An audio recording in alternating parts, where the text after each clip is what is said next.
Hello, I'm Frank Jewett, the moderator for the weekly television show Issues Today. I'm going this evening to be interviewing Greg Conlon, who's running for Congress in the 12th Congressional District, covering the areas of the central and northern San Mateo County and the southwest portion of the city of San Francisco. Greg. Thanks a lot, Frank, for having me here today. Greg, one of the first things that comes to mind is what about you is important from an experience perspective that's causing you to run for the congressional seat? Well, first of all, I ran for California State Treasurer 6 years ago against the Democrat Phil Angelides, and I put on a credible campaign, getting almost 3 million votes and losing only by 6 percentage points. And now the big thing is you're running for the 12th Congressional District. Give us some insight as to why. Well, I'm running because I believe I have the proven leadership skills to be a voice for the voters in the district who are independent-minded and who have moderate to conservative views. The 12th District deserves a strong leader. I believe I've demonstrated my leadership ability many times.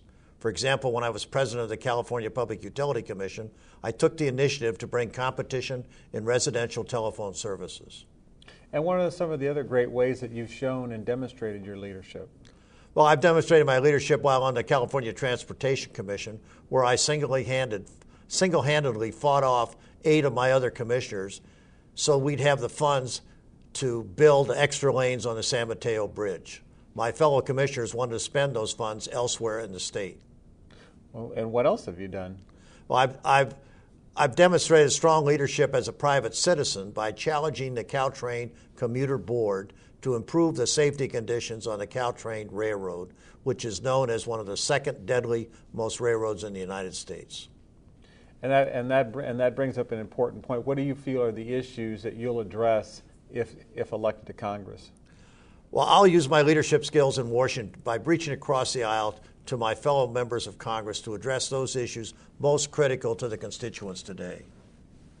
So tell us about some of the high priority, high watermark issues that you're going to address. Well, the most important is the economy. My leadership experience as a senior partner in one of the 5 largest accounting firms in the world, and my PUC president and regulation at the California electric, gas, and telephone industry will help me credibly address today's economic challenges. I will rely on this experience when I propose legislation that provides proper balance to allow markets to function effectively and efficiently. At the same time, I'll propose a framework of rules that will provide accountability and protect taxpayers from market indiscretion and abuses. And what do you say are some of the other issues that are important, speaking about the matters of the energy crisis and how you might address that? Well, I think that the district should know that I will vote against increasing your income taxes. The present low income tax rates will expire in 2010, and if that happens, it will cause every family or household in the district to pay approximately $4,000 more in income taxes each year. And I also will work to balance the budget without increasing taxes.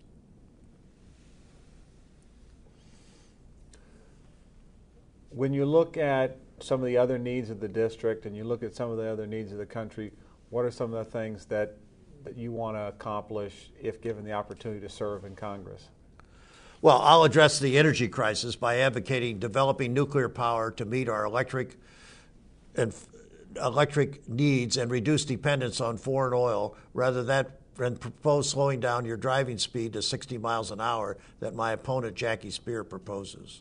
I will call on my experience at the California PUC to aggressively promote new investments in renewables technologies such as wind and solar and to develop more nuclear power plants. This will send a clear message to the rest of the world that we, the United States, are serious about solving our energy crisis through reducing the high prices of both oil and gasoline.